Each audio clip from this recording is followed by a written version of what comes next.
Hey everybody. So my guest today is Victor. He is the founder of Webautomation.io, which is software to extract data instantly from any website in seconds without coding. As always, we would like to hear more of the founding story and the strategies that accelerated their growth success. Victor, are you ready to take us to the top? All the way to the moon. All right. So first off, can you tell us a bit more about you and Webautomation.io? How would you describe it? Okay, Mike. Just before we start, I just want to say a quick thank you. I am actually a fan of the show, and I've listened to probably every episode, and I've actually learned a few things and some strategy. So I'm really delighted to be on the show. Once again, I'm Victor. I'm one of the co-founders of Web Automation. I'm currently CEO. As described, Web Automation helps businesses extract data from many websites without writing any code in just a few minutes. I think the way I prefer to describe webautomation.io is we're currently the biggest collection of ready-made web scrapers.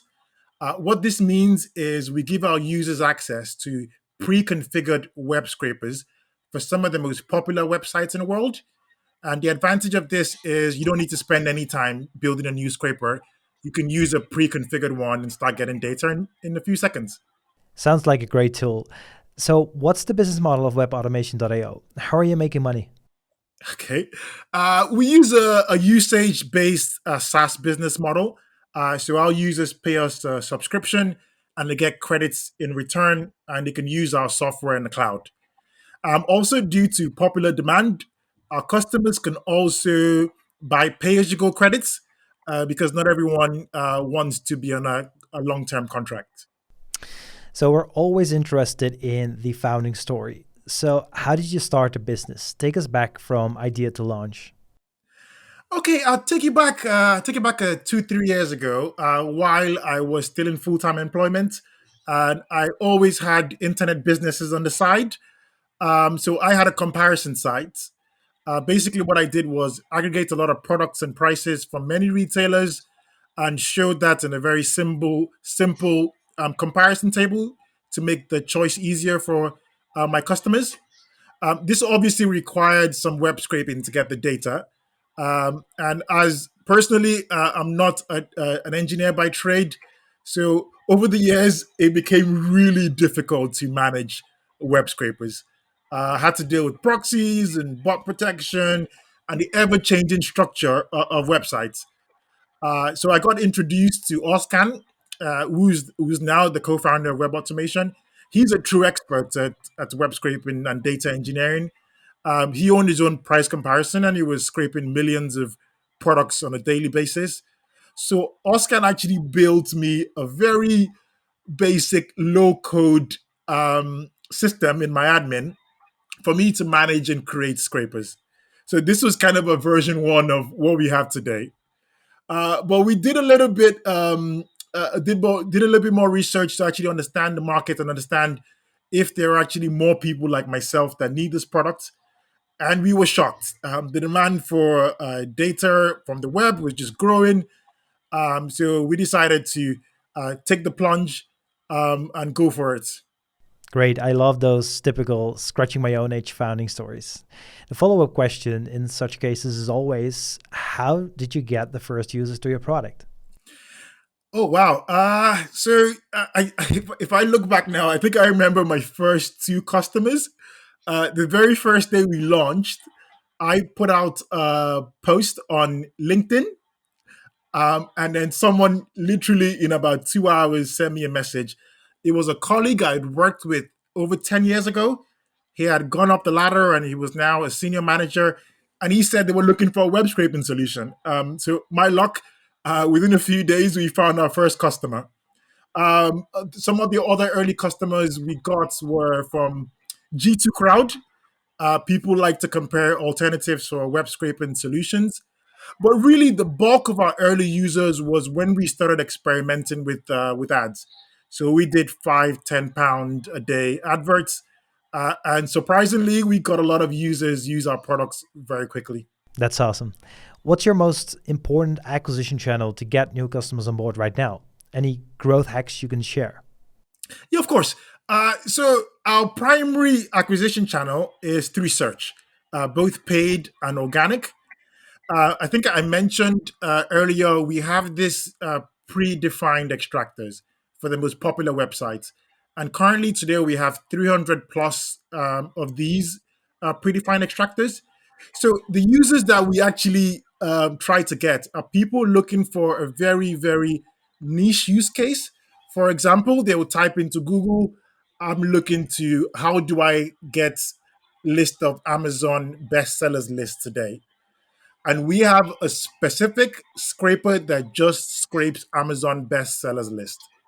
So what happens is that when people search for that, they would see our link, and then we'll take them to a very very specific landing page that talks about just that use case, and that really converts very very well.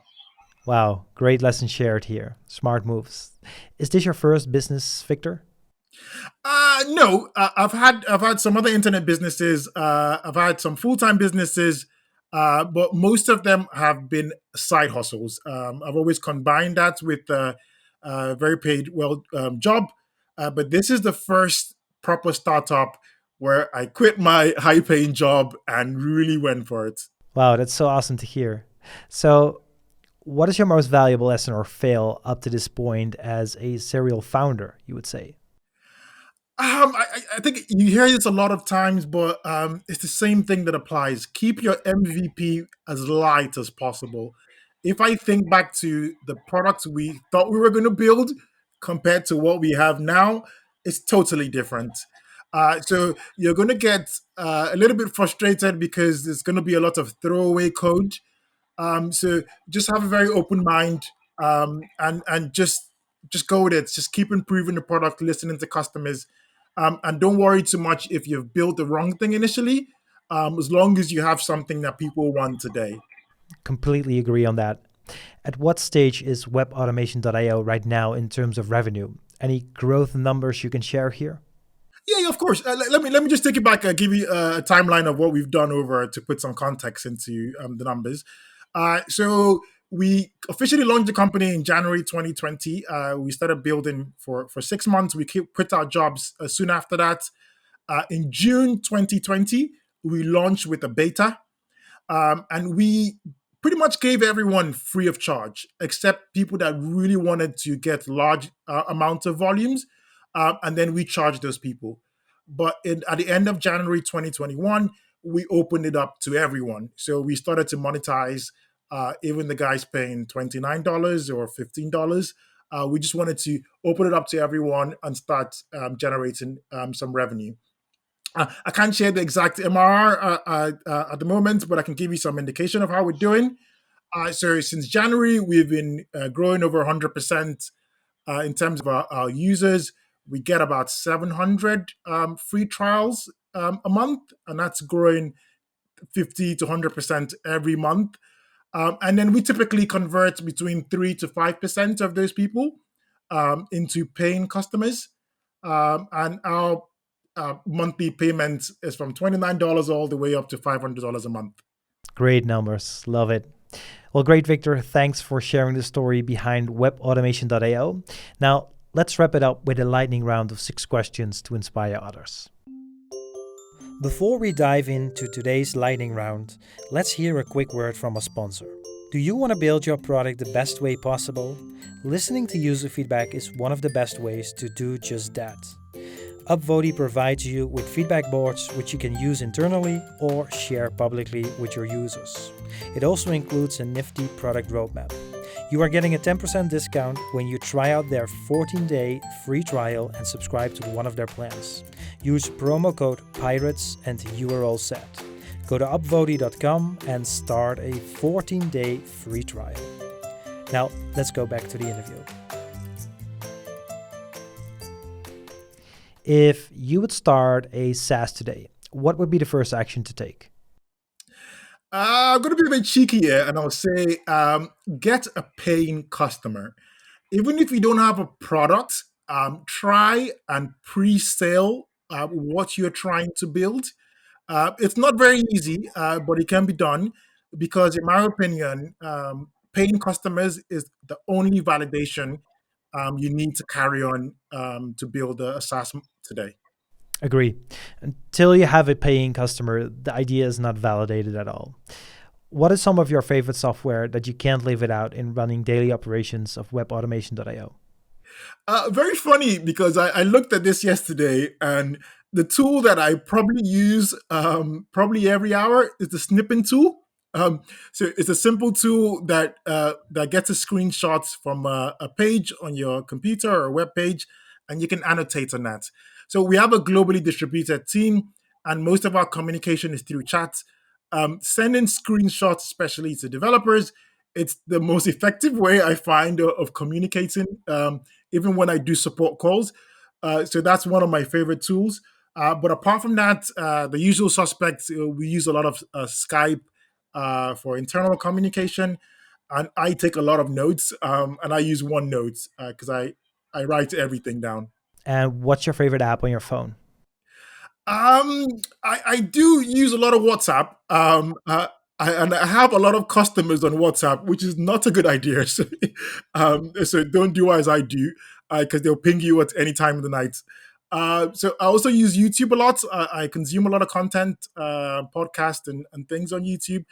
And I use my podcast app as well because I'm a real podcast junkie. What is your favorite book that you would recommend to people that are starting in SaaS? 0 to 1 by Peter Thiel. I'll tell you why. It's probably the book that opened up my eyes a lot to actually understand how to actually think about building a big business that can actually scale. Because in my previous life, I always had a lot of small side hustles. I never was able to see the real big picture of how to build big things and create a monopoly. So that book was a game changer for me. Great recommendation. What SaaS brand do you admire the most? Calendly. I love what they're doing. I love the simplicity of the product. I love the product led approach. What I love about them, they didn't raise a ton of cash to get a lot of traction. They didn't have any fancy MBAs or fancy names or as founders. They just had a good product that people love, and the product just sold itself. So with that product led approach is something I really admire, and I've looked at a lot of the strategies, and I'll be delighted if we can replicate some of the amazing things they've done. And what is your favorite SaaS person to follow or read? Jason Lemkin, I really love the guy. He's the founder of SaaSta, which is probably one of the biggest SaaS communities on the internet. He's probably like a virtual mentor. I've listened to every podcast he's done since he started. He just understands what it takes to scale sales and marketing teams within a SaaS business. Yeah, Jason's great. Amazing events as well. Well, great, Victor. Thanks for your time today and sharing your story with us. To conclude this interview, where can we learn more about you and webautomation.io? Yes, I do have a very special offer for SaaS Pirates listeners. And you can find this special offer on www.webautomation.io /SaaS Pirates, one word. And we have a very special offer for every SaaS Pirates listeners if they wanted to take advantage of our unique tool.